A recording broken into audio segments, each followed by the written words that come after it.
இரக்கத்தின் தேவனாம் ஆண்டவர் இயேசுவின் நாமத்தில் அன்பானவர்களே, உங்களை வாழ்த்துகிறோம். நாங்கள் ஜெப சிந்தையோடு கூட தேவ சமூகத்தில் நாங்கள் காத்திருந்து ஆண்டவருடைய ஆவியானவர் எங்களுக்கு உணர்த்து வைக்கிற ஒவ்வொரு வசனத்தையும் அனுதினமும் உங்களுடைய இதயத்தில் ஆத்துமாவில் நாங்கள் இயேசுவின் நாமத்தினால் விதைக்கிறோம். அந்த வசனம் வெறுமையாய் வராது. தேவன் சொன்னதை அது செய்யும். ஆகவே நீங்கள் ஒவ்வொரு நாளும் ஆண்டவருடைய இயேசு கிறிஸ்துவின் சமூகத்தை தேடி அவர் அழியாத வார்த்தைகளை விசுவாசத்தோடு வாசியுங்கள். எந்த சூழ்நிலையிலும் கிறிஸ்து இயேசு வழியாய் பிதாவை நோக்கி ஜெபியுங்கள். அற்புதமான நடத்துதலையும் அடையாளங்களையும் ஆசீர்வாதங்களையும் உங்களுக்கு தேவன் வெளிப்படுத்துவார்.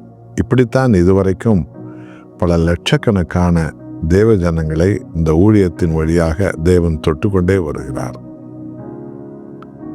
நீங்களும் உங்களை அனுதினமும் தேவ சமூகத்தில் வைத்து உண்மையான இதயத்தை மனம் திரும்பி சுத்திகரித்து கொண்டு தேவ சமூகத்தை தேடுங்கள்.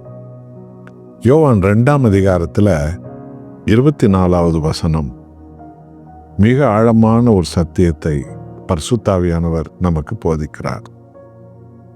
அப்படி இருந்தும் இயேசு எல்லோரையும் அறிந்திருந்தபடியால் அவர்களை நம்பி இணங்கவில்லை. மிக ஆழமான ஒரு சத்தியம். இன்றைய கிறிஸ்தவ விசுவாசத்துக்கு மிக அவசியமான ஒரு எச்சரிக்கையின் சத்தியம். ஆண்டவராய் இயேசு கிறிஸ்து பின்னால ஆயிரமான மக்கள் கூட்டங்கள் திரண்டு வந்தார்கள். அவருடைய அற்புதமான அந்த ஜீவ போதனைகளை கேட்பதற்காக. அப்படி ஆயிரமாய் திரண்டு வந்த மக்களை தேவன் ஒவ்வொரு முறையும் பட்டினியா அவர்களை அனுப்பிவிடாமல் 5 அப்பத்தை 2 மீனை 10,000 பேருக்கென்று சாப்பிட பெருக வைத்தார். 7 அப்பம் 2 மீனை 10,000 பேர் பெருகும்படி சாப்பிடும்படி பெருக வைத்தார். இது எல்லோருக்கும் தேவன் உணவளித்தார். இன்றைக்கும் அப்படித்தான் செய்கிறார்.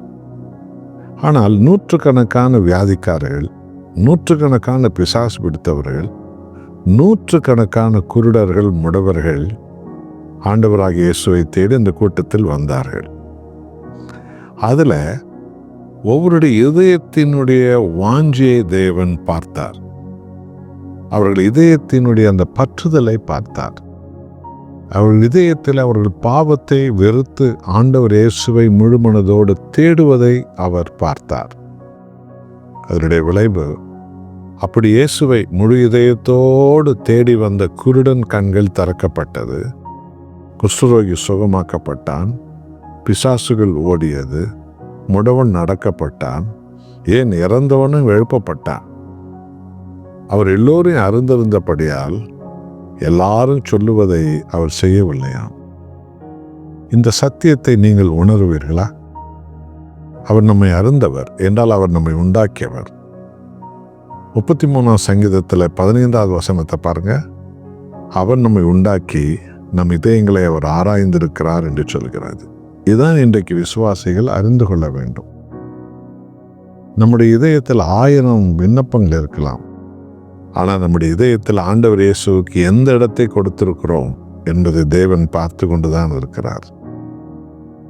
ஆகவே அன்பானவர்களே, அவர் எல்லோரையும் அறிந்திருக்கிற தேவன். யோவான் 2ஆம் அதிகாரம் 25ஆம் வசனத்தை எடுத்து படிங்க.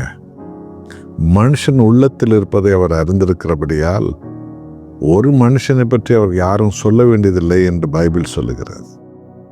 ஆகவே ஒவ்வொரு முறையும் தேவ சமூகத்தை தேடி அது ரட்சிப்போ, பாவ மன்னிப்போ, விடுதலையோ, சுகமோ, பலமோ, அற்புதமோ, கற்பம் திறந்து தலைமுறை காண்பதோ, அல்லது திருமண கதவு திறப்பதோ, தொழிலோ, வியாபாரமோ, உங்கள் தனி வேலையோ, உங்கள் இதயத்தை ஆராய்ந்து பாருங்கள். அதில் விருப்பு, வெறுப்பு, பகை, அசுத்தம், இச்சை, தாறுமாறை நிறைய வைத்து கொண்டு ஏதோ கேனல் கொளுத்தி விட்டேன், மாலை வாங்கி போடுவேன், சாட்சி சொல்லுவேன், நான் காணிக்கை போட்டு விட்டேன் என்று இதை மாத்திரம் நம்பிக்கொண்டு கர்த்தருடைய இயேசுவிடத்தில் நீங்கள் அற்புதங்களை எதிர்பார்க்கவே முடியாது. அவருக்கு உன்னுடைய இருதயத்தில் எல்லா அசுத்தங்களை தள்ளி முதலிடம் கொடுத்திருக்கின்றீர்களா? அதைத்தான் கர்த்தர் இதயங்களை ஆராய்ந்து பார்த்து அவர்களுக்குத்தான் தேவன் மகிமையை காட்டுகிறார். இந்த சத்தியத்தை உணர்வடைவீர்களா? நாம் ஜெபிப்போம். ஆண்டவரே, எல்லாருடைய இருதயத்தை நீ ஆராய்ந்து அறிகிறதுனால எல்லாரும் சொல்லுவதை நீர் ஒருபோதும் செய்து விடுவதில்லை. ஏன்னா நீ இதயத்தை ஆராய்கிறவர். இன்றைக்கும் என்னோடு ஜெபிக்கிற உமது பிள்ளைகள் இதயத்தை நீர் ஆராய்கிறவர். ஆகவே உமக்கு அந்த இதயத்தில் எந்த இடம் கொடுத்திருக்கிறோம் என்பதை நீர் காண்கிற தேவன். உம்முடைய போதனைகளின்படி எத்தனை கடைபிடித்திருக்கிறோம், எதையெல்லாம் அசட்டை பண்ணியிருக்கிறோம் என்பதை நீர் காண்கிற தேவன். அதை நாங்கள் முதலாவது உணர்ந்து உமக்கு எங்கள் இதயத்தில் முழு இதயமும் உமக்கு கொடுத்து நாங்கள் என்னை ஒப்படைக்கும் போது நாங்கள் தேடிக்கொண்டிருப்பதெல்லாம் எங்களை தேடி வரும்படி தேவன் செய்து விடுகிறவராய் இருக்கிறீர். எங்களையே உமக்கு தருகிறோம். இயேசு நாமத்தில் பிதாவே, ஆமென்.